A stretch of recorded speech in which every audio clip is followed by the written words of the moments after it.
നമസ്കാരം, എല്ലാവർക്കും പുതിയൊരു വീഡിയോയിലേക്ക് സ്വാഗതം. ജൂനിയർ ഇൻസ്ട്രക്ടർ വെൽഡർ എക്സാമുമായി ബന്ധപ്പെട്ട് ഇന്ന് നമ്മൾ നോക്കുന്ന topic arc length and its effects.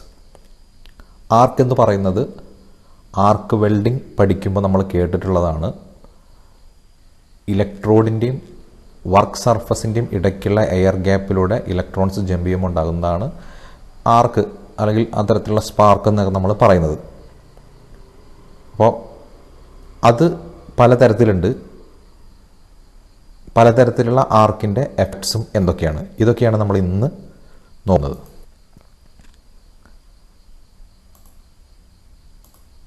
Arc length എന്ന് പറയുന്നത് it is the straight distance between the electrode tip and the job surface when the arc is formed. അതായത് ആർക്കുണ്ടാകുന്ന സമയത്ത്, ആർക്കുണ്ടാകുന്നത് എപ്പോഴാണ് നമുക്കറിയാം.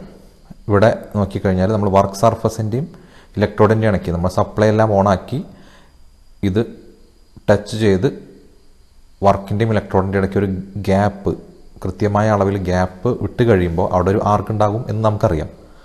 അങ്ങനെ ആർക്ക് ഉണ്ടാകുന്ന സമയത്ത് ഇലക്ട്രോഡിൻ്റെ ഈ ടിപ്പും, ഇവിടെ കാണിച്ചിരിക്കുന്ന പോലെ ഇലക്ട്രോഡിൻ്റെ ഈ ടിപ്പും ജോബിൻ്റെ സർഫസും തമ്മിലുള്ള ആ സ്ട്രെയിറ്റ് ഡിസ്റ്റൻസിനെയാണ് ഇവിടെ എന്ത് പറയുന്നത്, ആർക്ക് ലെങ്ത് എന്ന് പറയുന്നത്.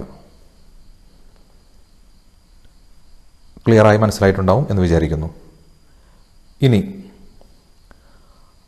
3 തരത്തിലുള്ള ആർക്ക് ലെങ്ത്തുകളാണ് ഉള്ളത്.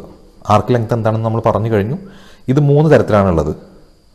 Medium or normal arc length, 2 long arc, 3 short arc.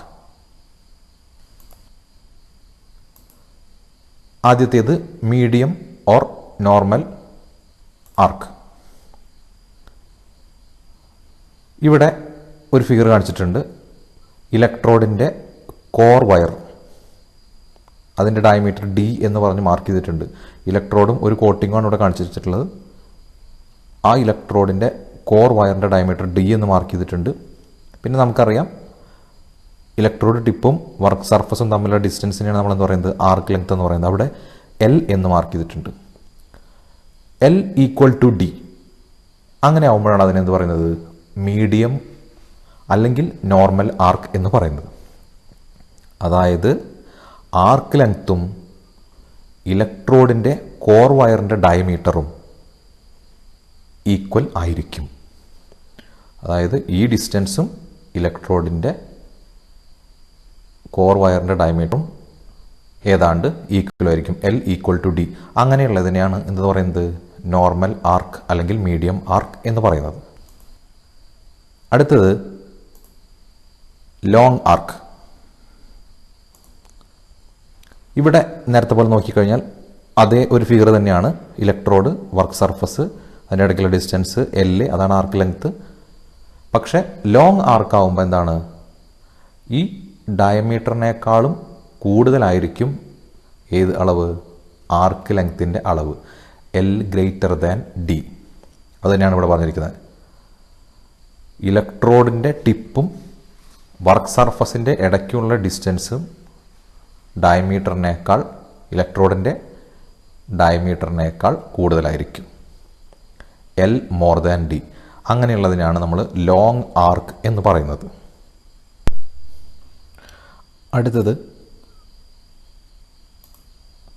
Short ആർക്കാണ്.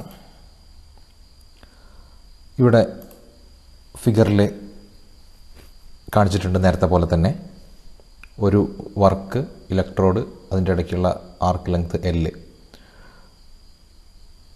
ഇവിടെ ഷോർട്ട് ആർക്ക് എന്ന് പറയുന്നത് ഈ കോർ വയറിൻ്റെ ഡയമീറ്ററിനേക്കാൾ കുറവായിരിക്കും ആർക്ക് ലെങ്ത് എൽ. ഇവിടെ എഴുതിയിരിക്കുന്ന പോലെ എൽ ലെസ് ദാൻ ഡി. ഇവിടെ സെൻറ്റൻസ് ആയി എഴുതിയിട്ടുണ്ട്, നോക്കാം. If the distance between the tip of the electrode and the base metal is less than the diameter of the core wire, it is called a short arc. Electrode ടിപ്പിൻ്റെയും base മെറ്റലിൻ്റെയും ഇടയ്ക്കുള്ള distance core വയറിൻ്റെ ഡയമീറ്ററിനേക്കാൾ ചെറുതാണെങ്കിൽ അല്ലെങ്കിൽ കുറവാണെങ്കിൽ അതിനെയാണ് നമ്മൾ short ആർക്ക് എന്ന് പറയുന്നത്. ഇവിടെ നോക്കാം, ഈ ഡിസ്റ്റൻസ് ഈ ഡയമീറ്ററിനേക്കാൾ കുറവ്, L ലെസ് ദാൻ D. അതാണ് ഷോർട്ട് ആർക്ക്. അടുത്തത് effects of different arc length. നമ്മൾ പറഞ്ഞു കഴിഞ്ഞു, നോർമൽ ആർക്ക് ലെങ്ത് ഉണ്ട്, ലോങ് ആർക്ക് ലെങ്ത് ഉണ്ട്, ഷോർട്ട് ആർക്ക് ലെങ്ത് ഉണ്ട്. ഇങ്ങനെ മൂന്നാണുള്ളത്. ഈ മൂന്നെണ്ണം ആകുമ്പോഴും എന്ത് എഫക്റ്റാണ് നമുക്ക് വെൽഡിങ് സമയത്ത് ഉണ്ടാകുന്നത് എന്നാണ്. അപ്പം അതിലാദ്യത്തെ ലോങ് ആർക്ക് തന്നെയാണ്. ലോങ് ആർക്കാവുന്ന സമയത്ത് it makes A humming sound എന്നാണ് പറയുന്നത്. അതിന് കാരണം അൺസ്റ്റേബിൾ ആർക്കായിരിക്കും. ഉണ്ടാകുന്ന ആർക്ക് സ്റ്റേബിൾ അല്ല, അൺസ്റ്റേബിൾ ആണ്. അതുപോലെ തന്നെ oxidation of weld metal, weld മെറ്റലിന് ഓക്സിഡേഷൻ സംഭവിക്കും. ഇതൊക്കെ ആ വെൽഡിൻ്റെ ലൈഫിനെ അല്ലെങ്കിൽ സ്ട്രെങ്ത്തിനെ ബാധിക്കും. നമുക്കറിയാം ഓക്സിഡേഷൻ സംഭവിച്ചു കഴിഞ്ഞാൽ. അങ്ങനെ ഓക്സിഡേഷൻ സംഭവിക്കാൻ പാടില്ല ഒരു വെൽഡിങ് നടക്കുന്ന സമയത്ത്. അതുപോലെ തന്നെ എന്താണ്, പുവർ ഫ്യൂഷൻ ആൻഡ് പെനട്രേഷൻ, അതായത് കൃത്യമായിട്ട് ഉള്ളിലേക്ക് മെറ്റൽ ഇറങ്ങിച്ചെല്ലില്ല, അതുപോലെ അത് കൃത്യമായി ഉരുകിച്ചേരില്ല. ഇതൊക്കെയാണ് ലോങ് ആർക്കിൻ്റെ എഫക്ട്സ്.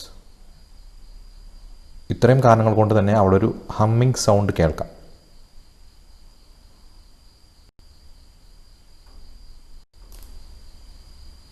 അടുത്തത് ഷോർട്ട് ആർക്ക് കൊണ്ട് എന്ത് എഫക്റ്റ് ഉണ്ടോയെന്നാണ്. ഷോർട്ട് ആർക്ക് എന്ന് പറയുന്നത് it makes A popping sound. നേരത്തെ ഹമ്മിങ് സൗണ്ടാണ് പറഞ്ഞത്. ഷോർട്ട് ആർക്കിൽ ഒരു പോപ്പിംഗ് സൗണ്ട് കോസിങ്. എന്താണ് ഉണ്ടാകുന്നത്? The electrode melting fastly to freeze with the job. ഇത് പെട്ടെന്ന് മെൽറ്റ് ചെയ്യും, ജോബിൻ്റെ കൂടെ പെട്ടെന്ന് ഫ്രീസ് ചെയ്യുകയും ചെയ്യും. ലെസ് സ്പാറ്റേഴ്സ്, സ്പാറ്റേഴ്സ് കുറവായിരിക്കും. അതായത് നമ്മൾ വെൽഡ് ചെയ്യുന്ന സമയത്ത് ഒരു സ്പ്രേ രൂപത്തിൽ തെറിച്ചതിൻ്റെ സൈഡിലേക്ക് കാണാം. അത് ഷോർട്ട് ആർക്കിൽ കുറവായിരിക്കും. മോർ ഫ്യൂഷൻ ആൻഡ് പെനട്രേഷൻ, കൂടുതൽ ഫ്യൂസ് ചെയ്യുകയും ചെയ്യും, അതുപോലെ കൂടുതൽ പെനട്രേറ്റ് ചെയ്യുകയും ചെയ്യും. അതാണ് ഷോർട്ട് ആർക്കിൻ്റെ എഫക്ട്സ്. അടുത്തത് നോർമൽ ആർക്കും അതിൻ്റെ എഫക്ട്സുമാണ്. നോർമൽ ആർക്കാണ് ഒരു സ്റ്റേബിൾ ആർക്ക് പ്രൊഡ്യൂസ് ചെയ്യുന്നത്. ഒരു സ്റ്റഡി ഷാർപ്പ് ക്രാക്ലിംഗ് സൗണ്ട് ഉണ്ടാവും എന്ന് പറയുന്നത്. ഇതുകൊണ്ടുണ്ടാവുന്നത് even burning of the electrode കൃത്യമായിട്ട് ബേൺ ചെയ്യും. റിഡക്ഷൻ ഇൻ സ്പാറ്റേഴ്സ് കുറവായിരിക്കും. കറക്റ്റ് ഫ്യൂഷൻ ആൻഡ് പെനട്രേഷൻ, അതായത് നമ്മൾ ഉരുകിച്ചേരുന്നത് മല ഉള്ളിലേക്ക് പെനട്രേറ്റ് ചെയ്ത് ആ വെൽഡ് മെറ്റൽ കറക്റ്റായിട്ട് എത്തുന്നതും കൃത്യം അളവിലായിരിക്കും. കറക്റ്റ് മെറ്റൽ ഡെപ്പോസിഷൻ കറക്റ്റായിരിക്കും. അതായത് എല്ലാ കാര്യങ്ങളും കൃത്യമായി നടക്കുന്നത് നോർമൽ ആർക്ക് സമയത്താണ്. അതുകൊണ്ടാണിത് ഒരു സ്റ്റേബിൾ ആർക്കാണെന്ന് പറയുന്നത്. ഇത് സ്റ്റഡി ഷാർപ്പ് ക്രാക്ലിംഗ് സൗണ്ടാണ് ഉണ്ടാകുന്നത്. ഇത്രയാണ് ആർക്ക് ലെങ്ത്തും അതിൻ്റെ എഫക്ട്സും. Okay, thank you.